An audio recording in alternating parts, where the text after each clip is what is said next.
আল্লাহ রাব্বুল আলামিন বলেন, ওয়াকাদা রাব্বুকা আল্লা তা'বুদু ইল্লা ইয়্যাহু ওয়া বিল ওয়ালিদাইনি ইহসানা।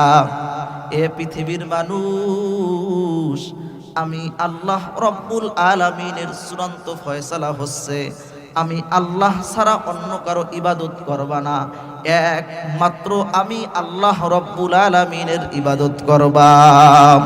দুই নম্বরে আমি আল্লাহ রাব্বুল আলামিনের ফয়সালা ওয়া বিল ওয়ালিদাইনি ইহসানা। তোমাদের যাদের পিতামাতা রয়েছে তোমরা পিতামাতার সাথে ভালো ব্যবহার করবে, পিতামাতার সাথে উত্তম আচরণ করবে, পিতামাতার খেদমত করবে। জোরে কোন সুবহানাল্লাহ। এই আয়াতের মধ্যে মুসলমান ভাই আমার আল্লাহ রাব্বুল আলামিনের চূড়ান্ত ফয়সালা। আল্লাহ বলেন, ওয়াকাদা রাব্বুকা আল্লা তা'বুদু ইল্লা ইয়্যাহু ওয়া বিল ওয়ালিদাইনি ইহসানা। তোমরা আমি আল্লাহ ছাড়া অন্য কারো ইবাদত করবা না, একমাত্র আমি আল্লাহর ইবাদত করবা।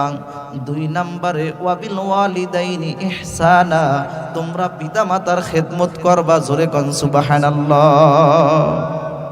আমার ভাইয়েরা, আমার বন্ধুগণ, আল্লাহ রাব্বুল আলামিন একই আয়াতের মধ্যে নিজের ইবাদতের কথা বললেন এবং পিতামাতার খেদমতের কথা বললেন। কারণটা কি?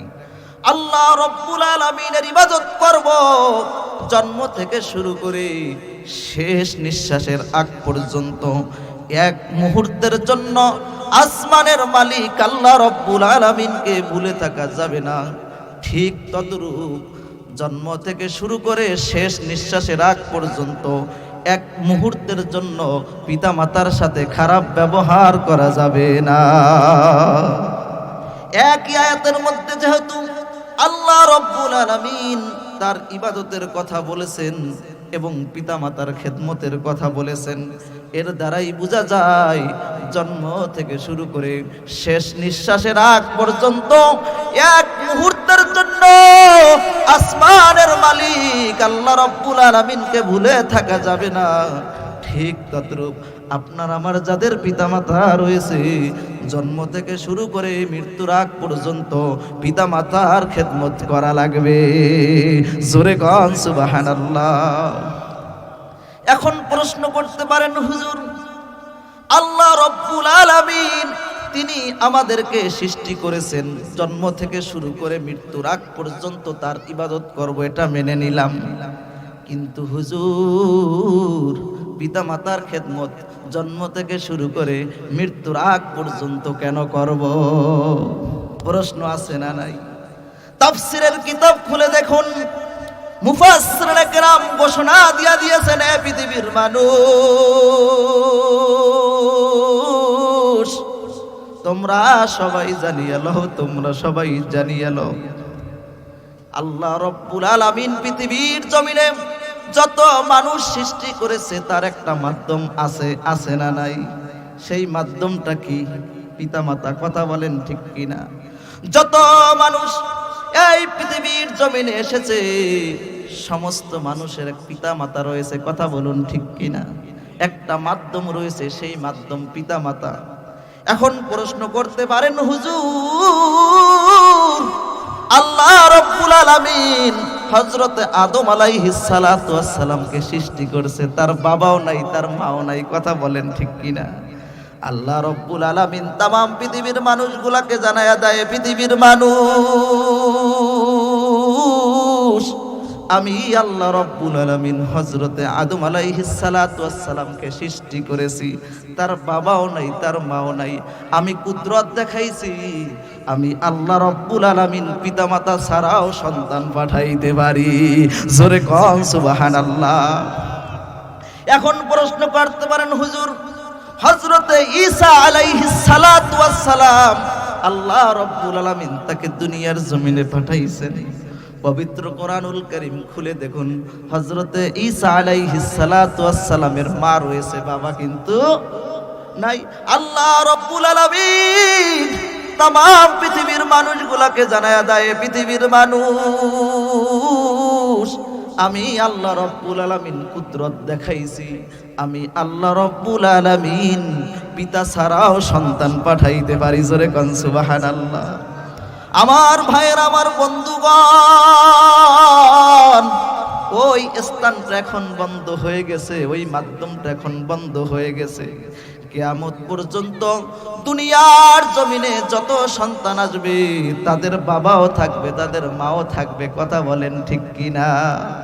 আল্লাহ রব্বুল আলামিন তারপরে বলতেছেন, ইম্মা ইয়াবলুগান্না ইনদাকাল কিবারা আহাদুহুমা আও কিলাহুমা ফালা তাকুল লাহুমা উফফি ওয়ালা তানহারহুমা ওয়া কুল লাহুমা কাওলান কারীমা।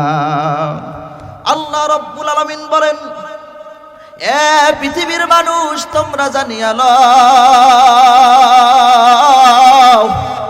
তোমার পিতামাতা উভয় যদি বার্ধক্যে উপনীত হয়, অথবা তোমার পিতামাতার মধ্যে একজন যদি বার্ধক্যে উপনীত হয়, যখন তাদের বয়স হয়ে যাবে তখন তারা শিশু সুলভ আচরণ করবে। একই কথা বারবার বলবে, তাদের কোনো আচরণে তুমি কষ্ট পেয়ে শব্দটাও বলিও না। ওয়ালা তানহারহুমা, তাদেরকে ধমক দিও না। ওয়াকুল্লাহুমা কাওলান কারীমা, বরং তাদের সাথে সুন্দর ভাষায় কথা বলো, নরম ভাষায় কথা বলো। জোরে কোন সুবহানাল্লাহ। ছোট ছোট আমাদের যাদের বাচ্চা আছে, দেখবেন রাস্তাঘাটে নিয়ে বের হন, গাড়ি দেখলে বাবাকে প্রশ্ন করে, বাবা এটা কি? গরু দেখলে প্রশ্ন করে, বাবা এটা কি? বিল্ডিং দেখলে প্রশ্ন করে, বাবা এটা কি? খালি সারাদিন খালি প্রশ্নই করতে থাকে। কথা বলেন ঠিক কিনা? বাবা কিন্তু একবারও বিরক্ত হয় না, বারবার ওই ছোট বাচ্চার প্রশ্নের উত্তর দিতে থাকে। কথা বলেন ঠিক কিনা? ওই সন্তানই আবার যখন বড় হয়, আমার ভাইয়ের, আমার বন্ধুগণ, ও মুরব্বী বাবাজিরা, বাবা তখন বৃদ্ধ হয়ে যায়, অসুস্থ অবস্থায় বিছানায় পড়ে থাকে, কাউকে চিনতে পায় না। বাসায় যখন সন্তান আসে প্রশ্ন করে, এই কে আসছো? কয়, বাবা আমি আব্দুর রহিম। কয়, কে? তুমি আব্দুর রহিম। আব্দুর রহিম কে? চিনে না, মাথায় খেয়াল নাই। সন্তান রাগ হয়ে যায়, খারাপ ভাষায় কথা বলে। কথা বলেন ঠিক কিনা? আমার আল্লাহ রাব্বুল আলামিন বলেছেন, শব্দটাও বলিও না, পিতা মাতার সাথে খারাপ আচরণ করিও। কারণটা কি আমার ভাই, আমার বন্ধুগণ? পিতা মাতার সাথে কেন খারাপ আচরণ করা যাবে না? আমার নবী জানিয়ে দিয়েছেন, হুমা জান্নাতুকা ওয়া নারুকা। এ পৃথিবীর মানুষ, তোমরা জানিয়ে লও, তোমার পিতামাতা উভয় তোমার জান্নাত, উভয় তোমার জাহান্নাম। অর্থাৎ তোমার পিতামাতা যদি খুশি হয়, আসমানের মালিক আল্লাহ রব্বুল আলামিন খুশি হইয়া যাইবে। জোরে কোন সুবহানাল্লাহ। আর পিতামাতা যদি খুশি না হয়, আসমানের মালিক আল্লাহ রব্বুল আলামিনও খুশি হবেন না। পিতামাতাকে খুশি না করেন, যত নামাজ পড়ুন, যত ইবাদত করুন, কোন ইবাদত আল্লাহর দরবারে কবুল হবে না। আমার ভাইয়ের, আমার বন্ধুগণ, একটু জিকির করি, লা ইলাহা লা ইলাহা ইল্লাল্লাহ, লা ইলাহা ইল্লাল্লাহ, লা ইলাহা। আমার ভাইয়ের, আমার বন্ধুগণ, কোন দিকে নজর দেবেন না, দিলটা নরম করে দেবেন, এক ফোঁটা চোখের পানি ফেলাইয়া আলোচনা শুনতে হবে। নবী করিম সাল্লাল্লাহু আলাইহি ওয়াসাল্লাম জানিয়ে দিয়েছেন, রেজার রব্বি ফি রেজাল ওয়ালিদাইন ওয়া সাখাতু রব্বি ফি সাখাতিল ওয়ালিদাইন। আমার নবীজি तमाम পৃথিবীর মানুষগুলাকে জানায়া দেয়, পৃথিবীর মানুষ, পিতামাতা যদি তোমার প্রতি খুশি হয়ে যায়, আসমানের মালিক আল্লাহ রব্বুল আলামিন খুশি হয়ে যাবে। আর পিতামাতা যদি তোমার উপরে অসন্তুষ্ট হয়, আসমানের মালিক আল্লাহ রব্বুল আলামিন অসন্তুষ্ট হয়ে যাবে। আল্লাহর নবীর একজন প্রিয় সাহাবীর নাম হযরতে আলকামা রাদিয়াল্লাহু তাআলা আনহু। নাম কি? আরো জোরে বলুন। আলকামা রাদিয়াল্লাহু তাআলা আনহু ঠিক মতো নামাজ পড়তেন, রোজা রাখতেন, ইসলাম অনুযায়ী চলতেন, দান সদকা করতেন। আলকামা রাদিয়াল্লাহু তাআলা আনহু একদিন অসুস্থ হয়ে গেলেন। এতটাই অসুস্থ হয়ে গেছেন, মুমূর্ষু অবস্থায় বিছানায় পড়ে গেছেন, কিন্তু তার মুখ দিয়া কালেমা বাহির হয় না। মৃত্যুর সময় তার মুখ দিয়া কালেমা বাহির হয় না। আমার নবীজি জানিয়ে দিয়েছেন, যার মৃত্যুর সময় মুখ দিয়ে কালেমা বাহির হবে, ওই ব্যক্তি হাসতে হাসতে জান্নাতের মধ্যে চলে যাবে। জোরে কোন সুবহানাল্লাহ। মান কানা আখিরু কালামিহি লা ইলাহা ইল্লাল্লাহ দাখালাল জান্নাহ। যার বাক্যটা শেষ বাক্যটা হবে লা ইলাহা ইল্লাল্লাহ, ওই ব্যক্তি হাসতে হাসতে জান্নাতের মধ্যে চলে যাবে। জোরে কোন সুবহানাল্লাহ। আল্লাহর নবীর প্রিয় সাহাবী হযরতে আলকামা রাদিয়াল্লাহু তাআলা আনহু ঠিক মতো নামাজ পড়তেন, রোজা রাখতেন, ইসলাম অনুযায়ী চলতেন। মুমূর্ষু অবস্থায় বিছানায় পড়ে রইছেন, কিন্তু তার মুখ দিয়া কালেমা বাহির হয় না। স্ত্রী নবীজির কাছে দরখাস্ত লিখলেন, নবীজির কাছে খবর পৌঁছে দিলেন, ইয়া রাসূলুল্লাহ, ইয়া হাবিবাল্লাহ, আপনার প্রিয় সাহাবী হযরতে আলকামা রাদিয়াল্লাহু তাআলা আনহু অসুস্থ হয়ে মুমূর্ষু অবস্থায় বিছানায় পড়ে রয়েছে, কিন্তু তার মুখ দিয়ে কালেমা বাহির হয় না। বারবার কালেমার তালকিন দিতেছে, কিন্তু তার মুখ দিয়ে কালেমা বাহির হয় না। নবী করিম সাল্লাল্লাহু আলাইহি ওয়াসাল্লাম চারজন সাহাবীকে ডেকে বললেন, এ আমার সাহাবায়ে কেরাম, এদিকে আসো। চারজন সাহাবী, একজনের নাম হযরতে বেলাল রাদিয়াল্লাহু তাআলা আনহু, আরেকজনের নাম হযরতে আম্মার রাদিয়াল্লাহু তাআলা আনহু, আরেকজনের নাম হযরতে আলী রাদিয়াল্লাহু তাআলা আনহু, আরেকজনের নাম হযরতে সালমান ফারসি রাদিয়াল্লাহু তাআলা আনহু। এই চারজন সাহাবীকে নবীজি ডেকে আনলেন, এ আমার সাহাবায়ে কেরাম, আমার অত্যন্ত প্রিয় সাহাবী আলকামা রাদিয়াল্লাহু তাআলা আনহু মুমূর্ষু অবস্থায় বিছানায় পড়ে রয়েছে। তার স্ত্রী বারবার কালেমার জন্য তালকিন দিতেছে, কিন্তু তার মুখ দিয়া কালেমা বাহির হয় নাই। তোমরা চারজন সাহাবী যাও, গিয়া বারবার একটু চেষ্টা করে দেখো, আমার প্রিয় সাহাবী আলকামার মুখ দিয়া কালেমা বাহির হয় কিনা।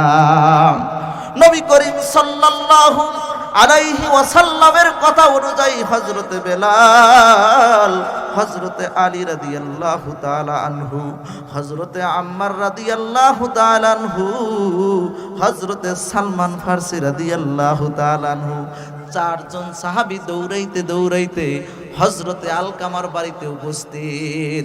চারজন সাহাবী হযরতে আলকামা রাদিয়াল্লাহু তাআলা আনহু মুমূর্ষু অবস্থায় বিছানায় পড়ে রয়েছে, তার পাশে বসে বারবার কালেমা পড়ার জন্য তালকিন দিতেছেন, কিন্তু তার মুখ দিয়া কালেমা বাহির হয় না।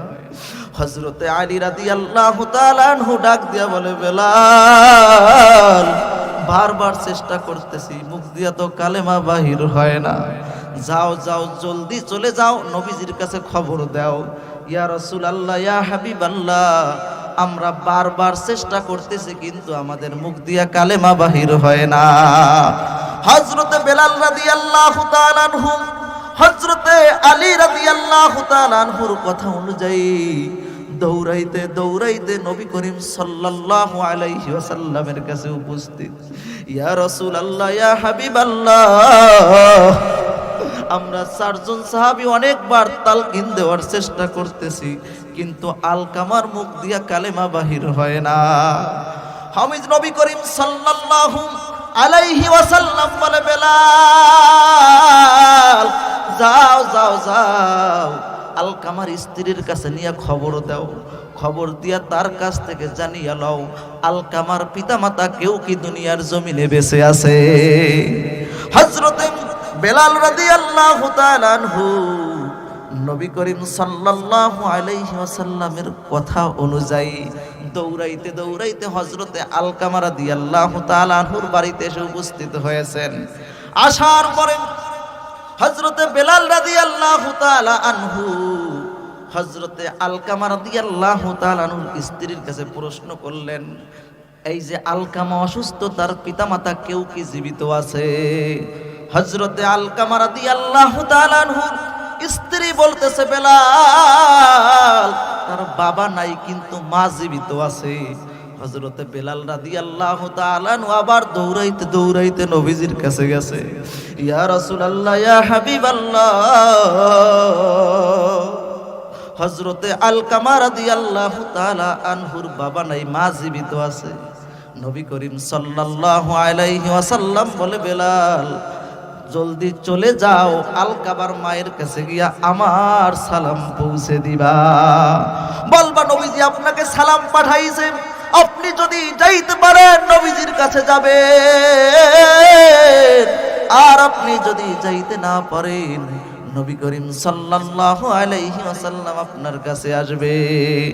সঙ্গে সঙ্গে হযরতে বেলাল রাদিয়াল্লাহু তাআলা আনহু দৌড়াইতে দৌড়াইতে আলকামা রাদিয়াল্লাহু তাআলা আনহুর মায়ের কাছে চলে গেলেন।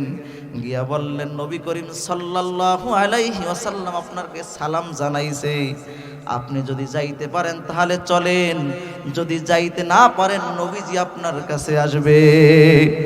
এই কথা শুনে হযরতে আলকামা রাদিয়াল্লাহু তাআলা আনহুর মা বলতেছেন, যেই জায়গায় নবী করিম সাল্লাল্লাহু আলাইহি ওয়াসাল্লাম সালাম জানাইছে, আমার যত কষ্ট হোক আমি নিজেই নবীজির কাছে যাব। আস্তে আস্তে হাঁটতে হাঁটতে নবীজির কাছে চলে আসলেন। নবী করিম সাল্লাল্লাহু আলাইহি ওয়াসাল্লাম বলতেছেন, এ আলকামার মা, সত্যি করে বলো, আমার কাছে কোনো কিছুই গোপন করবা না। যদি গোপন করো আল্লাহ রব্বুল আলামিন ওহির মাধ্যমে আমাকে সত্যটা জানিয়ে দিবে। বলতেছে, আজকে আলকামা মুমূর্ষ অবস্থায় বিছানায় পড়ে রয়েছে। আমার প্রিয় সাহাবী 5 ওয়াক্ত নামাজ পড়তো, ইসলাম অনুযায়ী চলতো, রোজা রাখতো, দান সদকা করতো, তার মুখ থেকে কালেমা বাহির হয় না। সত্যি করে বলো, তোমার এবং তোমার সন্তানের মধ্যে তোমাদের এখন সম্পর্কটা কি? এই কথা শোনার সঙ্গে সঙ্গে হযরতে আলকামা রাদিয়াল্লাহু তাআলা আনহুর মা চোখের পানিটা ছেড়ে দিয়েছে। ইয়া রাসূলুল্লাহ, ইয়া হাবিবাল্লাহ, আমার সন্তান আলকামার প্রতি আমি অসন্তুষ্ট। নবীজি বলেন, আলকামার মা, কেন তুমি অসন্তুষ্ট? সঙ্গে সঙ্গে বলতেছে, ইয়া রাসূলুল্লাহ, ইয়া হাবিবাল্লাহ, আমার সন্তান আলকামা আমার উপরে স্ত্রীকে প্রাধান্য দিত, এই জন্য আমি কষ্ট পেয়েছি। নবী করিম সাল্লাল্লাহু আলাইহি ওয়াসাল্লাম ডাক দিয়া বলে, বেলাল, যে ব্যক্তি আমার একজন প্রিয় সাহাবী হইয়া নিজের মাকে খুশি করতে পারে নাই, ওই সাহাবীকে আমি জীবিত রাখবো না। কাঠ নিয়ে আসো, লাকড়ি নিয়ে আসো, তাকে পুরে আমি শেষ করে দেব। আমার ভাইরা, আমার বন্ধুগণ, ও মুরব্বী বাবাজিরা, সন্তান যতই অপরাধ করুক, দেখবেন সন্তান যদি বিপদের মধ্যে পড়ে সবার আগে কিন্তু পিতা মাতাই আগে আসে। কথা বলেন ঠিক কিনা? যত বিপদে পড়ুক সবার আগে পিতা মাতা এগিয়ে আসে। কথা বলেন ঠিক কিনা? যখন বলল তোমার সন্তানকে আগুনে পুড়িয়ে ফেলবো, তখন আলকামা রাদিয়াল্লাহু তাআলা আনহুর মা বলে, ইয়া রাসূলুল্লাহ, ইয়া হাবিবাল্লাহ, এই কাজটা কখনো করবেন না। এই সন্তানকে আমি 10 মাস 10 দিন গর্ভে ধারণ করেছি, প্রসবের যন্ত্রণা আমি নিজে নিয়েছি, 2.5 বছর দুগ্ধ পান করিয়েছি, ছোট ছোট করে তিলে তিলে বড় করেছি।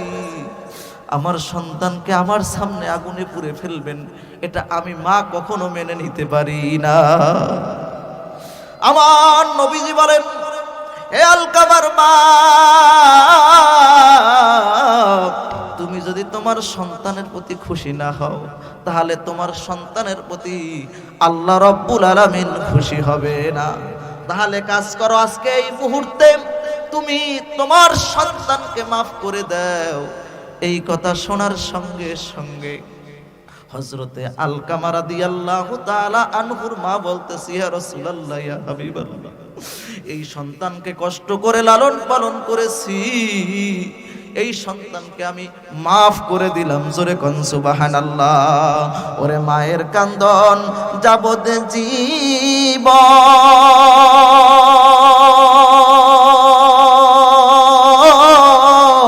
2-4 মাস বনের কান্দন রে।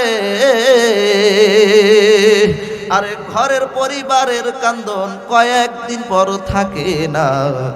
দুঃখের দরদি আমার জনম দুঃখী মায়েরে, গর্ভধারিণী মায় জনম দুঃখিনী মায়, দুঃখের দরদি আমার জনম দুঃখী মায়। কথা বলেন ঠিক কিনা? ওরে কত না মারাত পোহালো, ভিজলো গুয়ে মুতে, আমারে শুকনায় রাখিয়া মায় থাকে ভিজাতে। কথা বলেন ঠিক কিনা? ওরে অসুখ হলে দেখি চাইয়া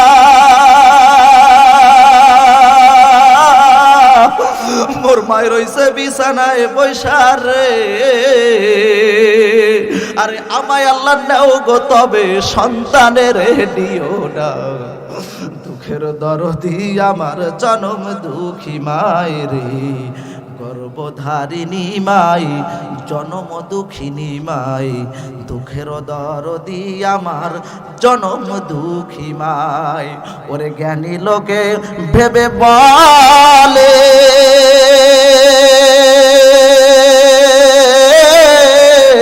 জান্নাত মায়ের পায়ের নিচে রে।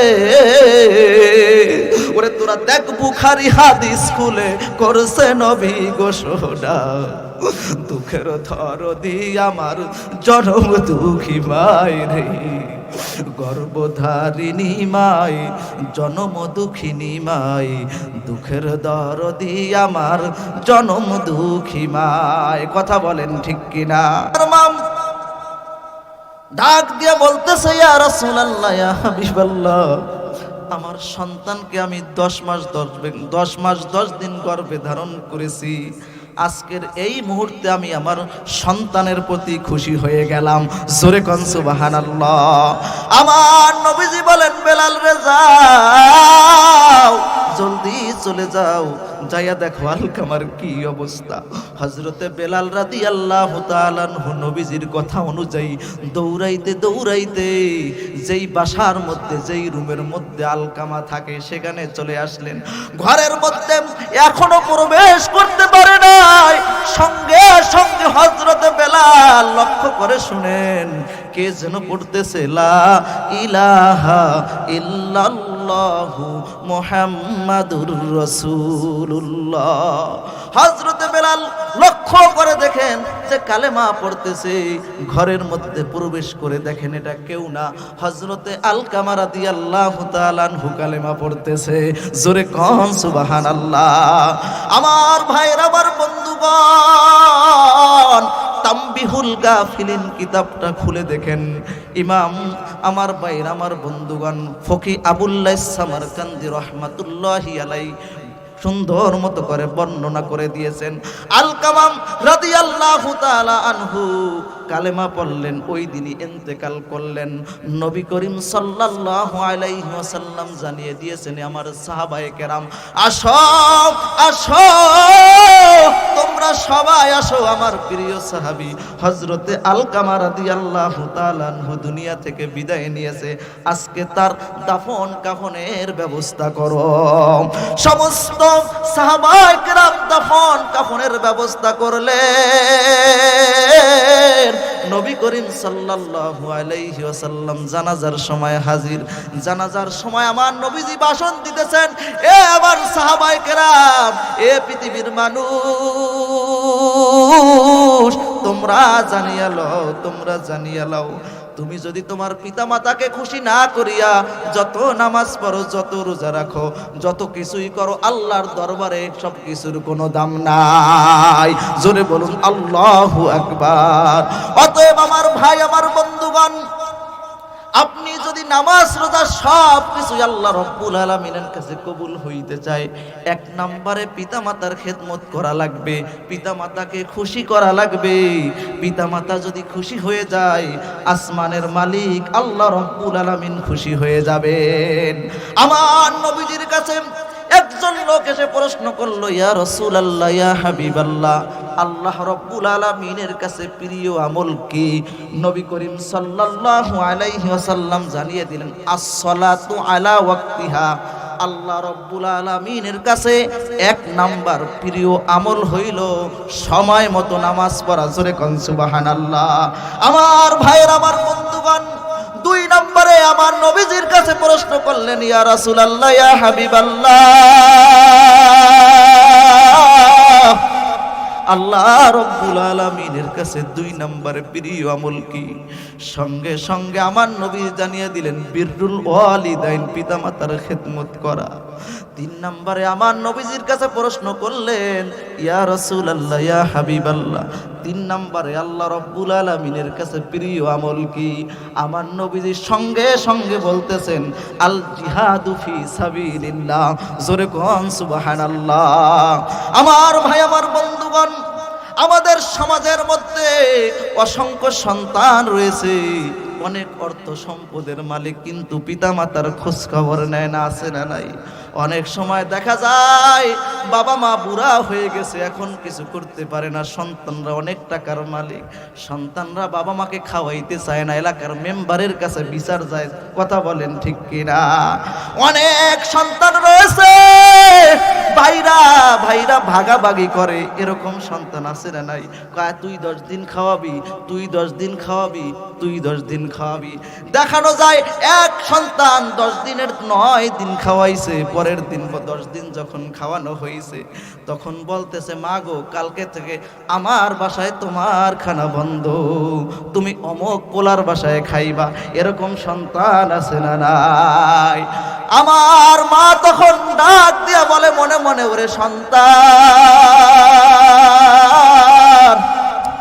10 দিন খাওয়াইলি, এখন ভাগাভাগি করতে আসছো। আর তোকে যখন আমি 10 মাস 10 দিন গর্ভে ধারণ করেছি, প্রসবের ব্যথা, মৃত্যুর যন্ত্রণা, মৃত্যুর মুখ দেখে এসেছি। 2 বছর 2.5 বছর দুগ্ধ পান করিয়েছি, 3 বছর 4 বছর তোর কুমুদ পরিষ্কার করেছি, তখন তো আর এই কষ্টের ভাগ কেউ নিতে আসে নাই। আজকে তুই 10 দিন খাওয়াইয়া আমাকে ভাগ করে অন্য সন্তানের কাছে পাঠাইয়া দাও। অনেক সময় দেখা যায় অনেক সন্তান আছে খাওয়াতে চায় না, না খাওয়ানোর কারণে বাবা মা এদিক সেদিক ঘোরাফেরা করে। এরকম সন্তান আছে না নাই? হ্যাঁ, একজনের যদি 3 জন সন্তান থাকে, 3 সন্তান যদি খাওয়াইতে চায়, বেশ ভালো কথা, খাওয়াবে। তবে বাবা মাকে এটা কখনো বলা যাবে না যে বাবা মা কালকে থেকে আপনার খানা বন্ধ। হ্যাঁ, তবে বলবেন অন্য সন্তান খাওয়াইতে চায়, খাবেন, ঠিক আছে, তবে আমার বাড়িতে 30 দিন আপনার দরওয়াজা খোলা। কথা বলেন ঠিক কিনা? কারণ ভাই, আমার বন্ধুগণ, পিতামাতার যদি দোয়া না নেন, আল্লাহ রব্বুল আলামিন পিতামাতার দোয়া কবুল করে। 3 শ্রেণীর মানুষের দোয়া আল্লাহ রব্বুল আলামিন কখনো ফিরাইয়া দেয় না। জোরে কোন সুবহানাল্লাহ। 1 নম্বরে পিতামাতার দোয়া আল্লাহ রব্বুল আলামিন কখনো ফিরাইয়া দেয় না। 2 নম্বরে মুসাফিরের দোয়া আল্লাহ রব্বুল আলামিন কখনো ফিরাইয়া দেয় না। 3 নম্বরে মাজলুমের দোয়া আল্লাহ রব্বুল আলামিন কখনো ফিরাইয়া দেয় না।